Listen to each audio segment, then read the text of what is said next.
Premier, in fact all guests. You're going to be really pleased to hear that the introduction is going to be longer than my speech.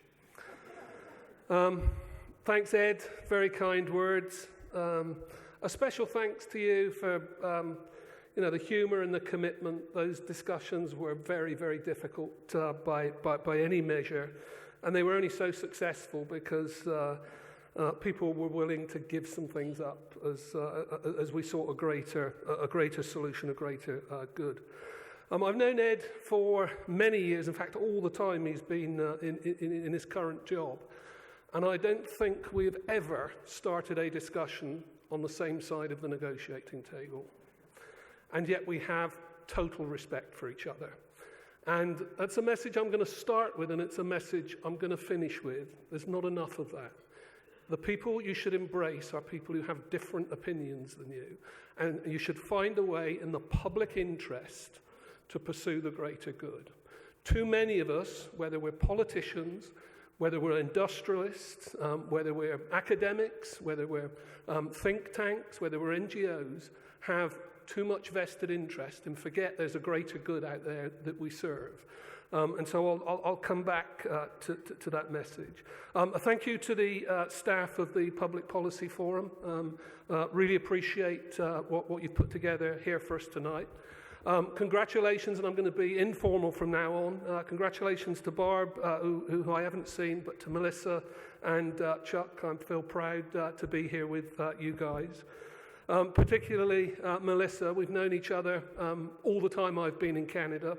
I lived in Fort McMurray for a number of years. You've been a courageous leader. Gosh, we've had some tough times together. But Fort McMurray is a better place for you having led it for such a long time. I'm honoured to accept the award for progressing this difficult file of climate change leadership discussion.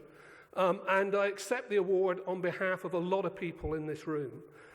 It's taken a huge team of people in terms of the people who are actually involved in the detail of the discussion and conversation. That took commitment from NGOs, it took commitment from a brave few oil companies who would stand up and have that conversation, and then it took a brave Premier to actually kill them and move those thoughts towards legislation and real practice.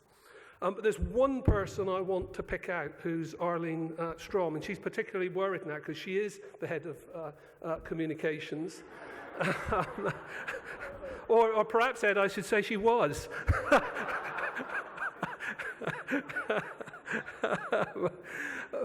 But Arlene is our Vice President of Sustainability and Communications, and she has worked tirelessly on this file. From the first time when it was just an idea, right the way through to the actual standards which are being recommended to government to implement the leadership position on climate change. And if you could imagine trying to get the groups of us together, it's not an easy thing. And most of the meetings happened late at night in places where we wouldn't be recognised, or on Saturdays or Sundays when most people weren't in downtown Calgary, so they had no idea what we were talking about. So it took some considerable organisation. So thank you. And now I just want to go broader for a second and just say I think we can all agree that whether the subject is economic, whether it's environment, or whether it's energy development, we need people to move into that solution space.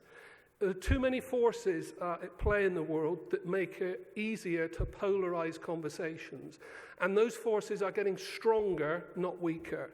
Whether they're social media, whether the ability for smaller groups to be so effective in communication, it puts a real burden on the rest of us who often remain silent to participate in a way we've perhaps not participated in the past. And we need to step up and move into that space. Because overcoming those divisions and moving into the solutions where everybody has to give up is difficult. It's difficult for corporations, it's difficult for politicians, it's difficult for NGOs.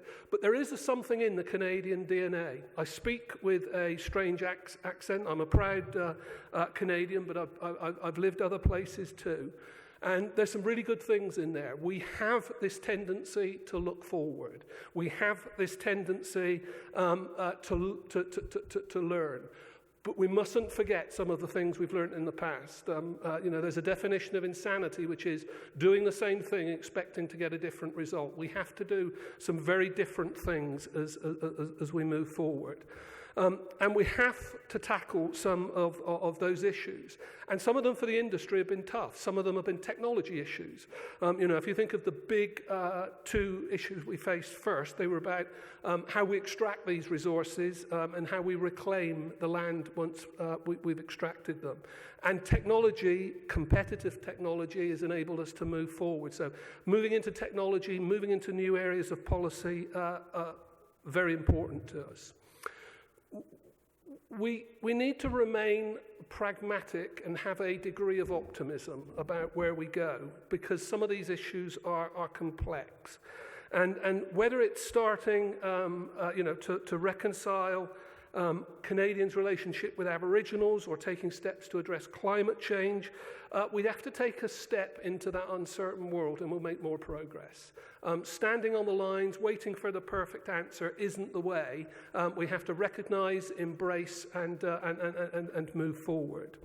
And for me, that power of moving into the space, collaboration, became really clear when we started these discussions about climate change, which started in late 2015. What we found was, what pulled us together was we all wanted the same things. We had very different starting points, we had very different views of what the transitions might look like.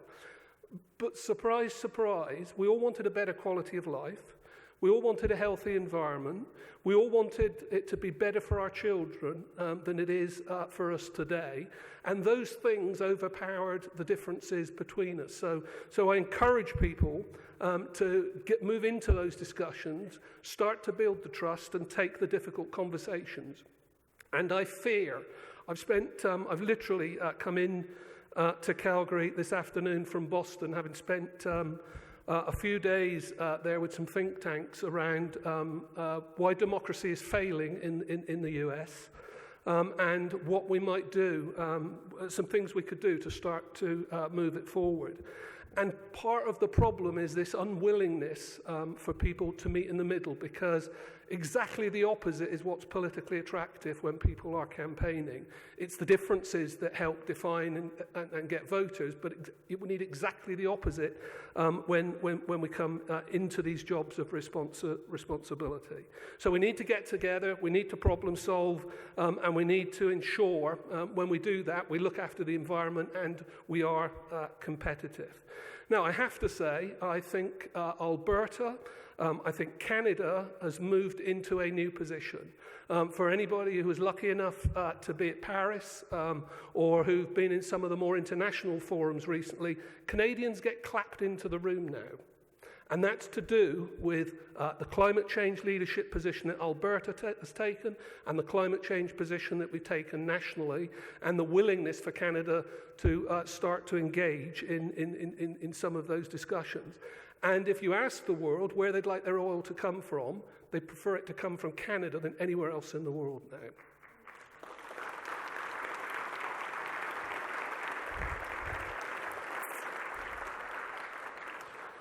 So one last challenge that I would offer to fellow Canadians, and that is get courageous, be brave enough to step into these places and overcome the divisions.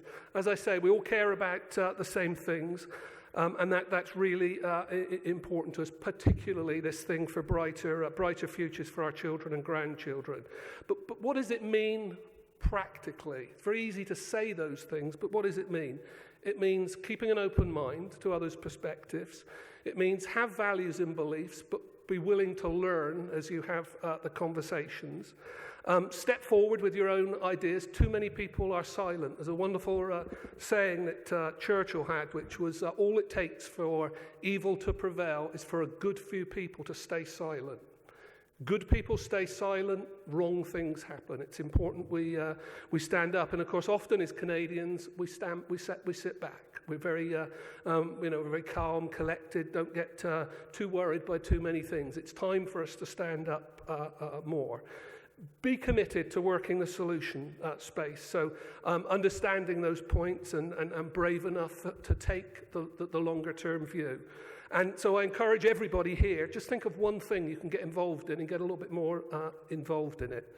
So on behalf of the tremendous team I have here at Suncor, the bigger team actually, there are a lot of companies represented here tonight, a lot of NGOs who are here tonight, who were part of those conversations. I saw Dave Collier, who's been shouldering a lot of the responsibility of taking the climate change plan into real good recommendations around policy.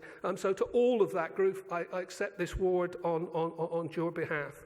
And we have a phrase we use at Suncor, which is about sharing the responsibility for creating the energy for a better world. It's about the better world. It's not just about corporate profits, it's about something bigger. Thank you.